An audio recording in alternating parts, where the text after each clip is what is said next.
Rainbow allrounder exterior paint, বাংলাদেশের আবহাওয়া উপযোগী একমাত্র পেইন্ট। দর্শক সবাইকে স্বাগত নিউজ 24 রাত 10টার সংবাদে আপনাদের সঙ্গে আছি আমরা দুজন।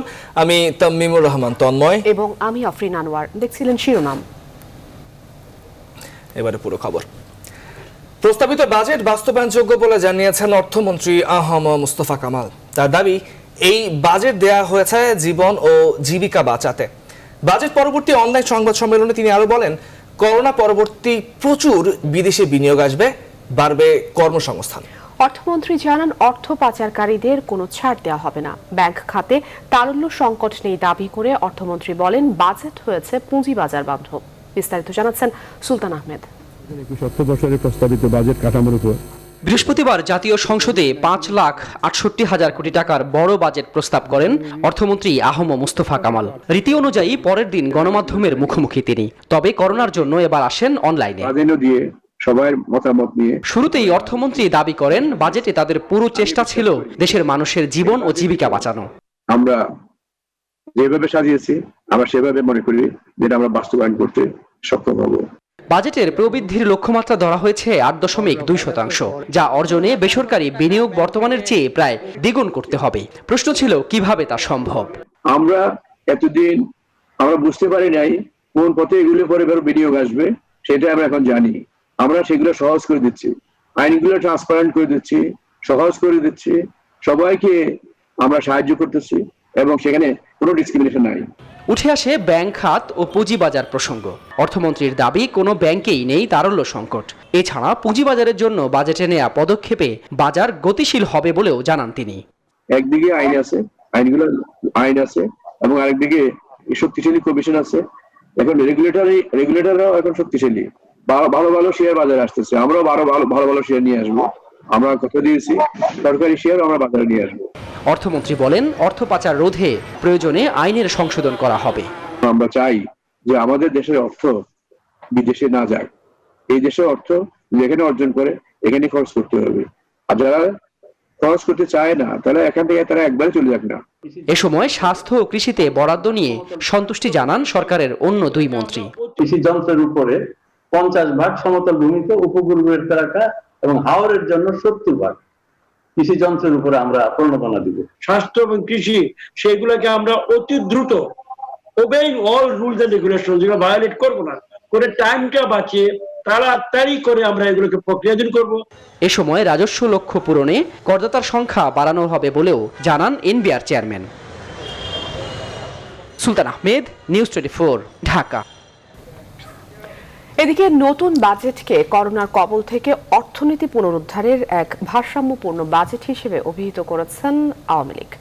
শুক্রবার দুপুরে অনলাইনে বাজেট পরবর্তী দলের পক্ষ থেকে আনুষ্ঠানিক প্রতিক্রিয়ায় আওয়ামী লীগ সাধারণ সম্পাদক ওবায়দুল কাদের এই কথা বলেন। তিনি আরো বলেন, এই বাজেটে জীবন ও জীবিকার ভারসাম্য বজায় রাখার উপর সবচেয়ে বেশি গুরুত্ব দেওয়া হয়েছে।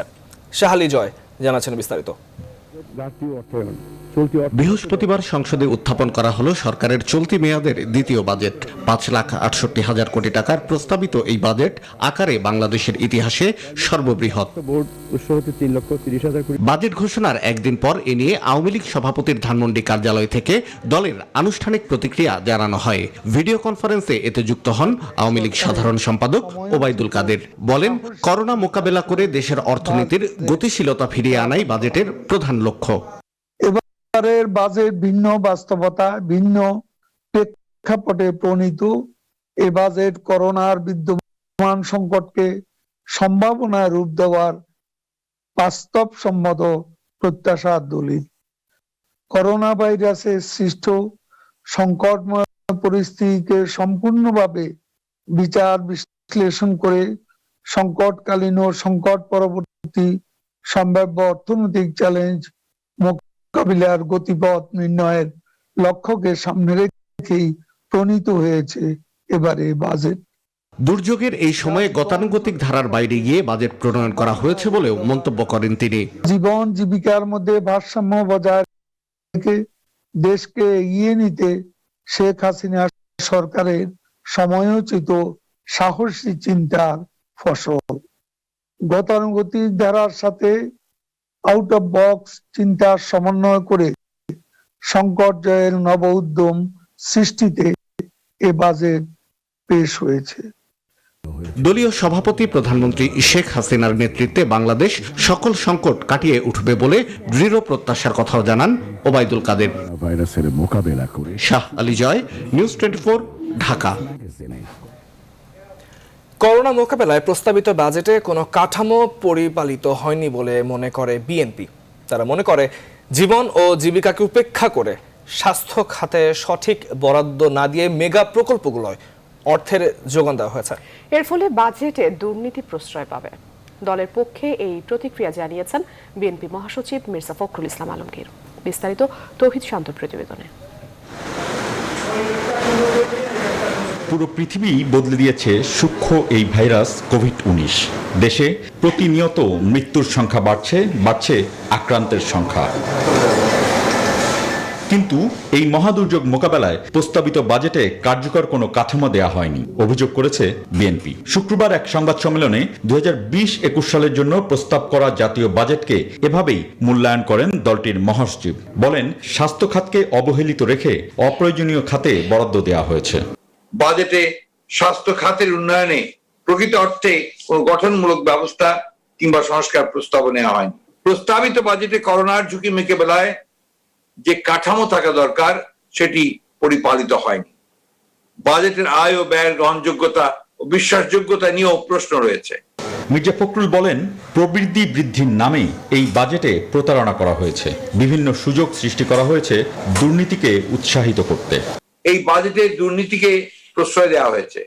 বাজেটের বড় অংশ মেগা প্রকল্পগুলোকে দেওয়া হয়েছে, যেগুলো এরই মধ্যে দুর্নীতির কারণে প্রশ্নবিদ্ধ। অগ্রাধিকার ভিত্তিতে এসব প্রকল্পকে বাজেটে আনয়নের প্রয়োজন ছিল না। দুর্নীতির যে ধারা চলমান সেটাকে অব্যাহত রাখাই এর কারণ বলে আমরা মনে করি। বিএনপি মহাসচিব মনে করেন, সরকারের মানুষের প্রতি দায় নেই।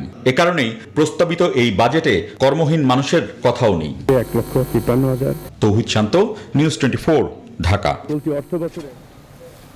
প্রস্তাবিত বাজেট কোভিড-19 বাস্তবতার আলোকে হয়নি।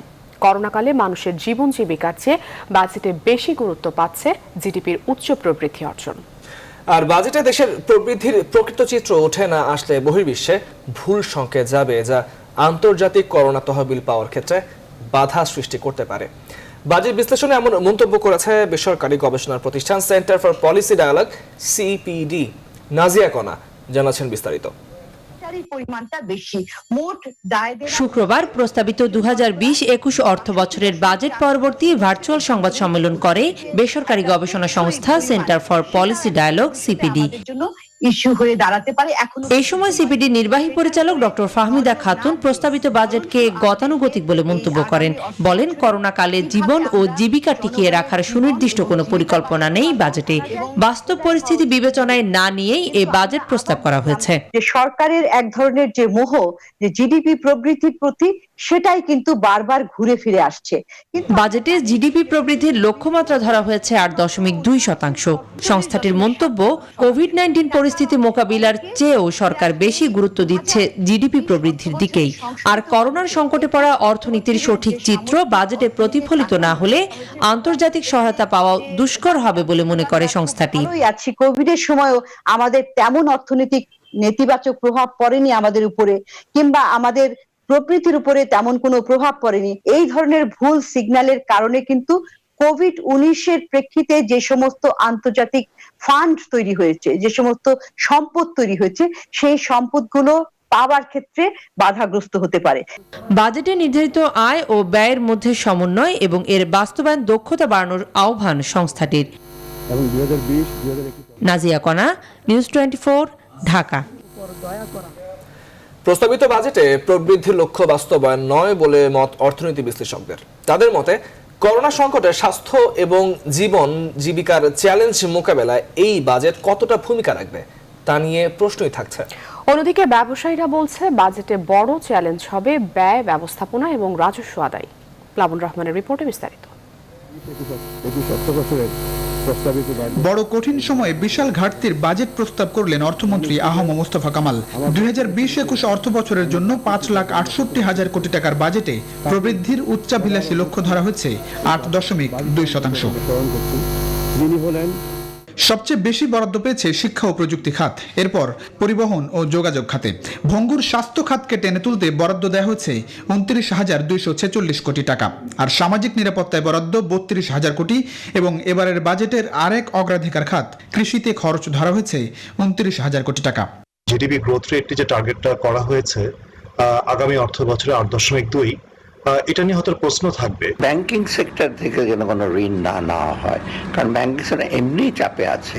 তারপর যদি সরকার ঋণ নেয় তবে কিন্তু সরকারের যে প্যাকেজটা আছে কোভিড উত্তরণের জন্য সেটা কিন্তু ব্যাহত হবে। এখনো হেলথ হ্যাজার্ড যেটা, বিশেষ করে সংক্রমণের মাত্রা আরো বাড়ছে, মৃত্যুর হার বাড়ছে, এবং অর্থনৈতিক কর্মকাণ্ড কিন্তু স্বাভাবিকভাবে চালু করার ক্ষেত্রে কবে সেভাবে চালু করা যাবে সেটা কিন্তু একটা বড় প্রশ্নের জায়গা রয়ে গেছে। বৈদেশিক যে বহুজাতিক সংস্থাগুলো আছে, ওয়ার্ল্ড ব্যাংক, IMF, ADB, এদের কাছ থেকে ঋণ নেওয়া।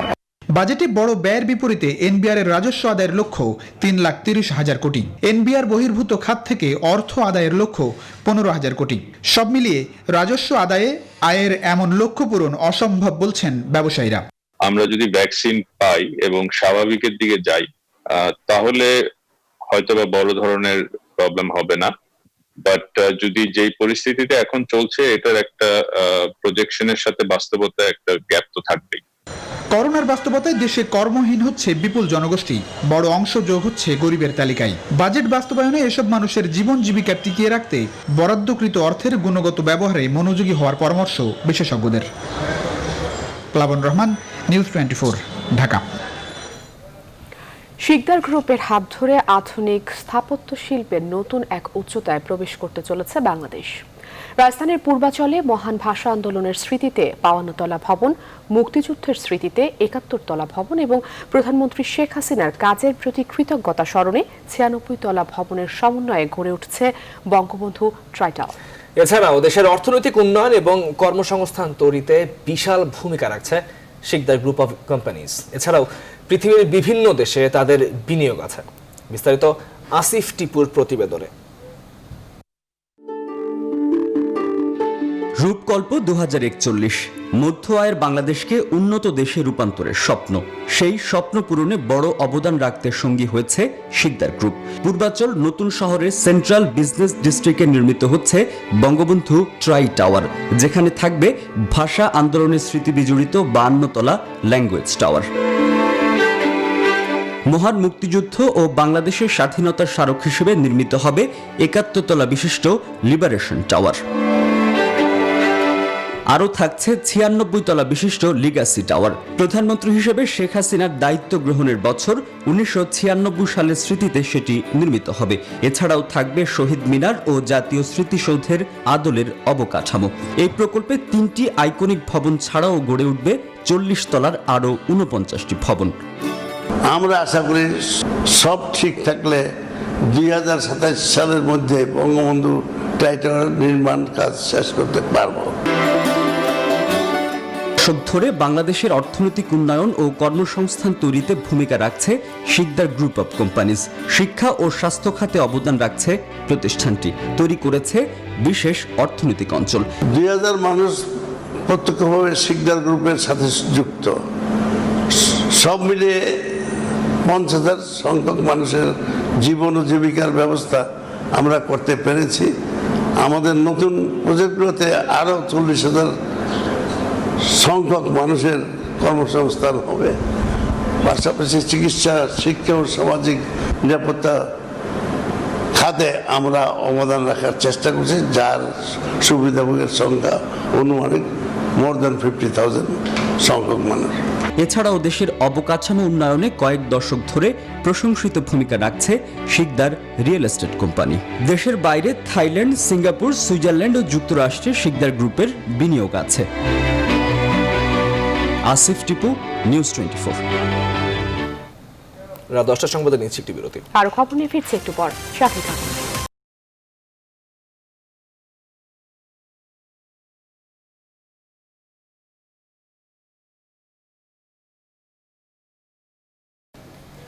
বিরতির পর আবারও স্বাগত। দেখছেন রাত 10টার সংবাদ। সাবেক স্বাস্থ্যমন্ত্রী মোহাম্মদ নাসিমের জীবন সংকটাপন্ন বলে জানিয়েছেন তার চিকিৎসকরা। হাসপাতালে টানা 8 দিন ধরে লাইফ সাপোর্টে থাকা বর্ষিয়ান এই রাজনীতিবিদের শারীরিক অবস্থার অবনতির দিকেও বলে জানিয়েছেন বঙ্গবন্ধু শেখ মুজিব মেডিকেল বিশ্ববিদ্যালয়ের উপাচার্য কনককান্তি বড়ুয়া। উন্নত চিকিৎসার জন্য পরিবার সিঙ্গাপুরে নিতে চাইলেও বর্তমান অবস্থায় তা সম্ভব নয় বলে মনে করছে medical board. 5 June brain stroke হওয়ার পর থেকেই অচেতন অবস্থায় আইসিইউতে রয়েছেন আওয়ামী লীগের উপদেষ্টা মণ্ডলীর সদস্য মোহাম্মদ নাসিম।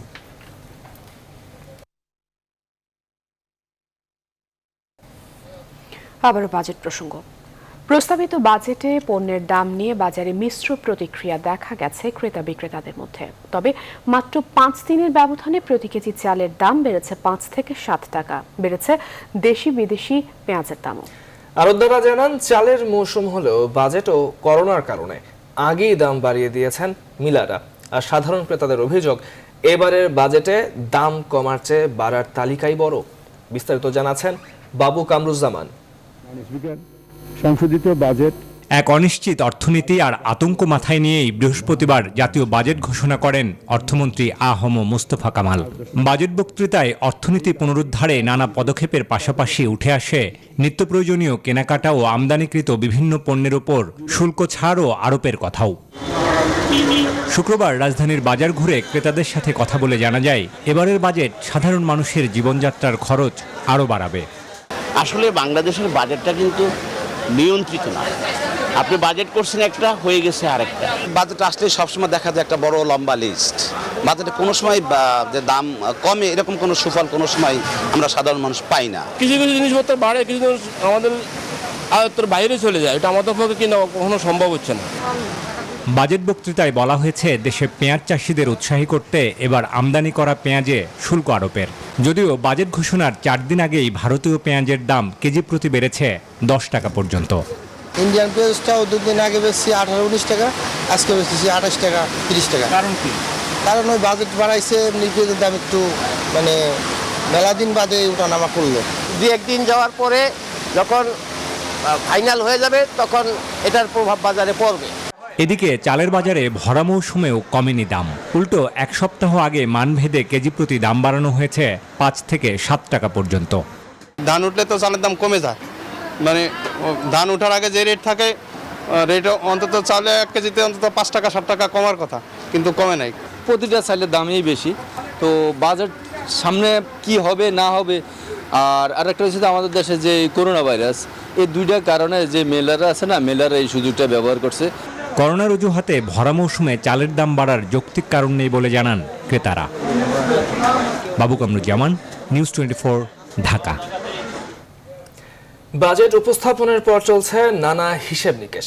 প্রস্তাবিত বাজেটে অঞ্চল ভেদে বরাদ্দ বাড়লো না কমলো তা নিয়েও আজ আলোচনা শুরু হয়েছে। তবে সবকিছু ছাপিয়ে স্বাস্থ্য খাতে বরাদ্দ বাড়ানোর পাশাপাশি তৃণমূলে এর সঠিক ব্যবহারের দাবি উঠেছে। ব্যবসায়ী ও অর্থনীতিবিদরা বাজেট নিয়ে খুশি হলেও এলাকা ভেদে বিশেষ ক্ষেত্রে বরাদ্দ বাড়ানোর তাগিদ দিয়েছেন। ব্যুরো প্রধানদের তথ্যচিত্রে ডেস্ক রিপোর্টে বিস্তারিত। করোনাকালে ঘোষিত বাজেটের আকার 5,68,000 কোটি টাকা। অর্থনীতি পুনরুদ্ধারের এই বাজেটে পোশাক খাত থেকে সুফল পেতে খাতকে চাঙ্গা করার উপর গুরুত্ব দিয়েছেন ব্যবসায়ীরা। এছাড়া ক্ষুদ্র ও মাঝারি শিল্পেও বরাদ্দ বাড়ানোর দাবি এসেছে। সোর্স ট্যাক্সটা 0.25 ছিল গত বছর, করা হয়েছে বিশেষ একটা পরিস্থিতিতে। তার চাইতে এখন পরিস্থিতি আরও খারাপ। আমার মনে হয় এই ধরনের কোনো সোর্স ট্যাক্সের ইয়েতে না রাখাই ভালো। প্রশাসন উন্নয়ন এবং অর্থনৈতিক কর্মকাণ্ড চালু রাখার জন্য সেভাবে প্রশিক্ষিত নয়। করোনা চোখে আঙ্গুল দিয়ে দেখিয়ে দিয়েছে স্বাস্থ্য খাতের দুরবস্থা। অনেকেই মনে করেন এই খাতটি সেভাবে গুরুত্ব পায়নি বাজেটে। আজকের যে হাসপাতালটা আছে সেখানে আমাদের যে সংখ্যা অনুযায়ী যেরকম আইসিইউ বেড থাকা দরকার সেই অবকাঠামোটাকে তৈরি করতে হবে। আর আমি এখনো মনে করি যে স্বাস্থ্য খাতের ম্যানেজমেন্টের যে ব্যবস্থাপনা এটা আমূল পরিবর্তন আনতে হবে। বাজেট নিয়ে অর্থনীতিবিদ ও ব্যবসায়ীরা খুশি হলেও কিছু কিছু ক্ষেত্রে বরাদ্দ বাড়ানোর দাবি জানিয়েছেন। পায়রা পোর্ট এবং পদ্মা ব্রিজের যে কানেক্টিভিটি সারা দেশের সাথে এবং সারা পৃথিবীর সাথে কানেক্টিভিটি বাড়বে, ইকোনমিক অ্যাক্টিভিটিস বাড়বে, ব্যবসা বাণিজ্য এগুলো বেড়ে যাবে এবং বরিশালের অর্থনীতি তখন আন্তর্জাতিক একটা কাঠামোর মধ্যে চলে আসবে। আমি রিকোয়েস্ট থাকতেছে যে প্রণোদনাটা দিয়েছে, প্রণোদনা যেন এই বন্ধ শিল্প কারখানা যেন পায়। দুর্যোগের ক্ষতি পুষিয়ে নিতে অঞ্চল ভিত্তিক বিশেষ বরাদ্দ চান তারা। Desk report, news 24। করোনা পরিস্থিতি। দেশে একদিনে নতুন করে করোনায় আক্রান্ত হয়েছেন আরও ৩,৪৭১ জন। ২৪ ঘন্টায় করোনায় ঝরে গেল আরও ৪৬ প্রাণ। শুক্রবার দুপুরে দেশের করোনা ভাইরাস পরিস্থিতি নিয়ে অনলাইনে ব্রিফিংয়ে এই তথ্য জানান স্বাস্থ্য অধিদপ্তরের অতিরিক্ত মহাপরিচালক অধ্যাপক নাসিমা সুলতানা। এ পর্যন্ত মোট আক্রান্ত হয়েছে ৮১,৫২৩ জন, মোট মৃত্যু ১,০৯৫ জন। ২৪ ঘন্টায় নমুনা পরীক্ষা হয়েছে ১৫,৯৯০টি। এছাড়া নতুন করে ৫০২ জন সহ এ পর্যন্ত মোট সুস্থ হয়ে বাড়ি ফিরেছেন ১৭,২৪৯ জন। গত ২৪ ঘন্টায় নমুনা যা পরীক্ষা হয়েছে তাতে শনাক্ত হয়েছে ৩,৪৭১ জন।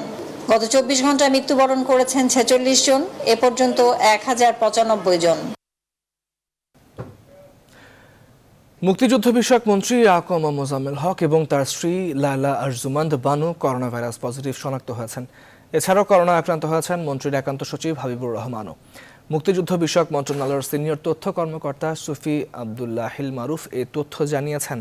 করোনা উপসর্গ নিয়ে বৃহস্পতিবার তাদের টেস্ট করা হলে শুক্রবার তাদের দেহে কোভিড-19 পজিটিভ ফল পাওয়া যায়। মন্ত্রী, মন্ত্রীর স্ত্রী এবং একান্ত সচিব চিকিৎসকের পরামর্শ অনুযায়ী বাসায় চিকিৎসা নিচ্ছেন।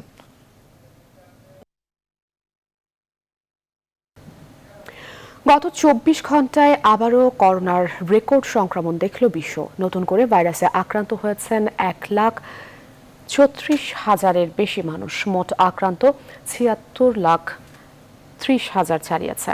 মৃত্যুর সংখ্যা ৪.৫ লাখের কাছাকাছি। তবে উদ্বেগ বাড়াচ্ছে আফ্রিকা মহাদেশ। দেশটিতে করোনার সংক্রমণ দ্রুত হারে বাড়ায় সতর্ক করেছে বিশ্ব স্বাস্থ্য সংস্থা। করোনা শনাক্তে যুক্তরাজ্যকে ছাড়ালো ভারত। আর সারা বিশ্বে এ পর্যন্ত সুস্থ হয়ে বাড়ি ফিরেছেন ৩৮,৬০,০০০-এর বেশি মানুষ।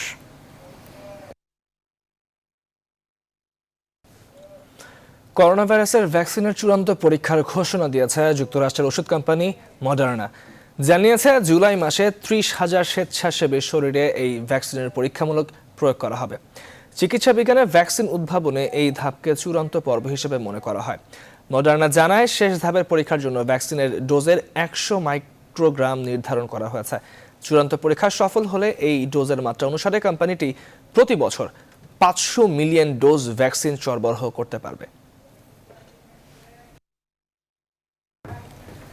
রাতের সংবাদের এ পর্যায়ে নিচ্ছে একটি বিরতি। ফিরছে কিছুক্ষণ পরে, সঙ্গে থাকুন।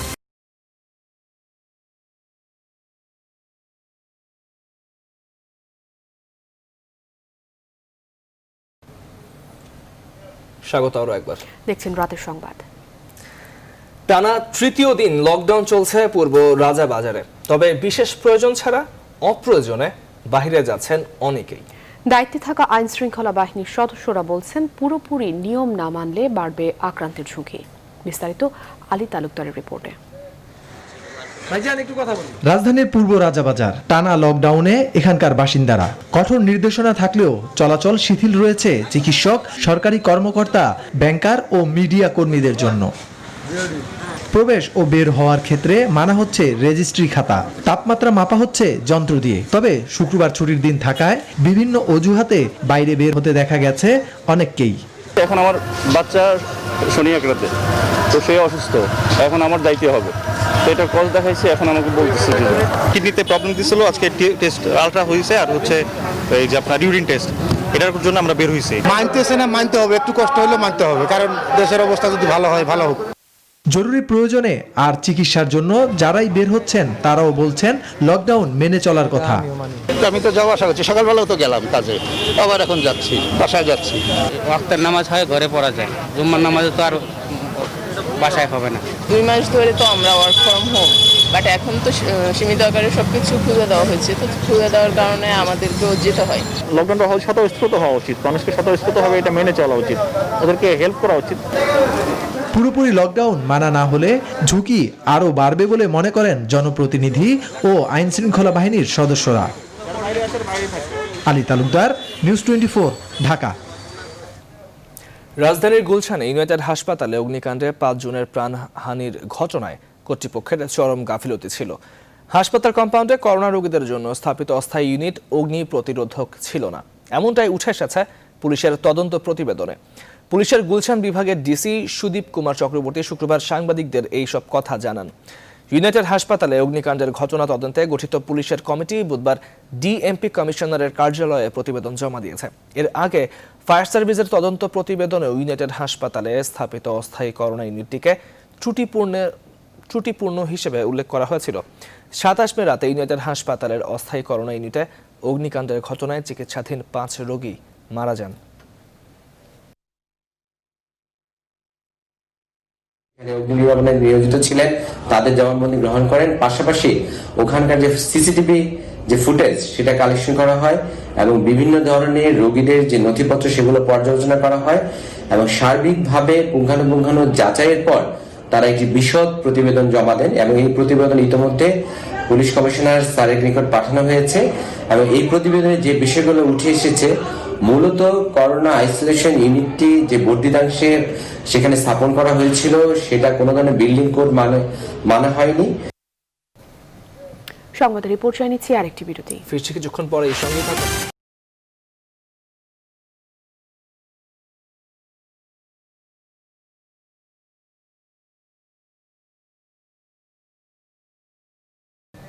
স্বাগত আরো একবার। দেখছেন রাতের সংবাদ। বাড়ছে বজ্রপাতে মৃত্যু। গেল 10 বছরে প্রায় 3000 মানুষ মারা গেছেন বজ্রপাতে, আহত হাজার হাজার। যদিও বিশেষজ্ঞরা বলছেন মৃত্যুর প্রকৃত সংখ্যা আরও অনেক বেশি। তাদের মতে বৈশ্বিক উষ্ণতা বৃদ্ধি, প্রাকৃতিক পরিবেশের আমূল পরিবর্তন, অপ্রতুল প্রতিরোধ ব্যবস্থা আর সাধারণ মানুষের অসচেতনতার কারণেই বাড়ছে বজ্রপাতে মৃত্যুর সংখ্যা। সজল দাসের রিপোর্টে বিস্তারিত।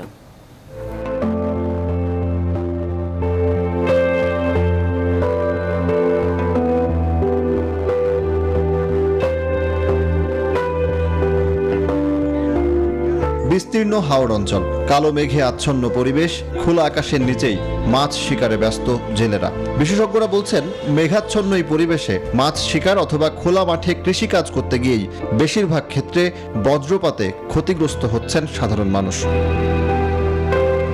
শুধু গণমাধ্যমে প্রকাশিত তথ্য বলছে গত 10 বছরে প্রায় 3000 মানুষ বজ্রপাতে জীবন হারিয়েছেন, আহত হাজারো, হচ্ছে সম্পদের ক্ষতিও, যা বাড়ছে প্রতি বছর। বৈশ্বিক উষ্ণতা বৃদ্ধির কারণে প্রাকৃতিক দুর্যোগের শক্তি বৃদ্ধি পেয়েছে, যেখানে বজ্রপাতের শক্তিও বৃদ্ধি পেয়েছে, যে কারণে বাড়ছে মৃত্যুর সংখ্যা। বিশেষজ্ঞরা বলছেন কিছু প্রাকৃতিক এবং কিছু প্রযুক্তিগত ব্যবস্থা রয়েছে যেগুলো গ্রহণ করলে বজ্রপাতে মৃত্যুর সংখ্যা কিছুটা হলেও কমানো সম্ভব হতো। বিশেষজ্ঞদের মতে অতীতের তুলনায় কালো মেঘের ঘনত্ব বেড়েছে, যার ফলে বেড়েছে বজ্রপাত আর বৃষ্টির পরিমাণও। প্রতিনিয়ত বনাঞ্চল ধ্বংস, বিশেষ করে বড় গাছ আশঙ্কাজনক হারে কমে যাওয়ায় মানুষই বজ্রপাতের লক্ষ্যে পরিণত হচ্ছে। মেঘে মেঘে ঘর্ষণের ফলে সেখানে মুক্ত ইলেকট্রন সৃষ্টি হয়, যেগুলো স্বাভাবিকভাবেই পৃথিবী পৃষ্ঠে আকর্ষণ করে থাকে। মেঘে সৃষ্ট চার্জগুলো বা জমা হওয়া চার্জগুলো পৃথিবীর দিকে ছুটে আসে। একটা এলাকা যদি সম্পূর্ণ সমতল হয় তাহলে বিদ্যুৎ সবচেয়ে উঁচু জায়গা যেটা সেটাকে আক্রমণ করে। আগে আমাদের গ্রামাঞ্চলে তাল গাছে ভর্তি ছিল, খেজুর গাছে ভর্তি ছিল, এখন সেগুলো কেটে ফেলা হয়েছে। তাই খোলা মাঠে যখন মানুষ ধান চাষ করে তখন মানুষটাই হচ্ছে সবচেয়ে উঁচু, তার ফলে আবহাওয়ার অনভিপ্রেত পরিবর্তনের কারণে প্রাকৃতিক দুর্যোগ তার শক্তি বৃদ্ধি করছে। কার্যকর পদক্ষেপ আর সচেতনতা বৃদ্ধির মাধ্যমে এই ক্ষতি কমানো সম্ভব বলেই মত বিশেষজ্ঞদের। সজল দাস, নিউজ 24, ঢাকা। করোনা ভাইরাসের প্রভাব পড়েছে হলিউডের সিনেমাতেও। একের পর এক পিছিয়ে দেওয়া হচ্ছে মুভি মুক্তির তারিখ। বক্স অফিসে সাড়া ফেলতে পারত যে মুভিগুলো, সেগুলোর নাম উঠছে অনির্দিষ্টকালের তালিকায়। শুকর নামির জানাচ্ছে বিস্তারিত।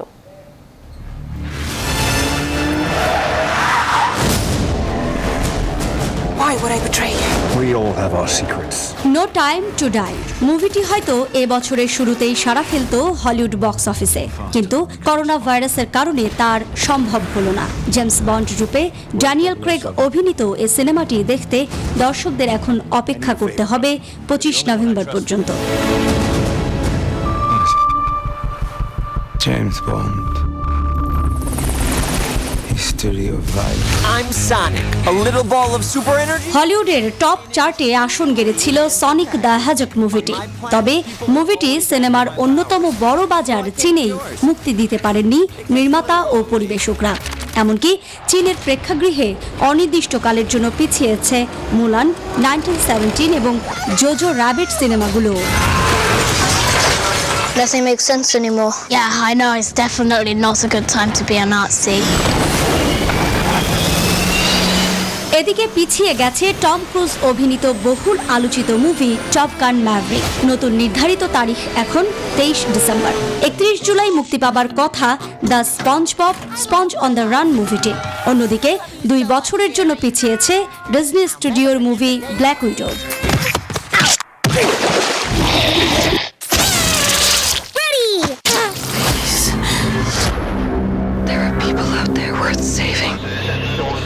এছাড়াও পিছিয়ে যাওয়ার তালিকায় নাম রয়েছে the tomorrow war, a quiet splash part 2, animated sequel minions, the rise of Gru ও সেন্ট 2। For a bat rock!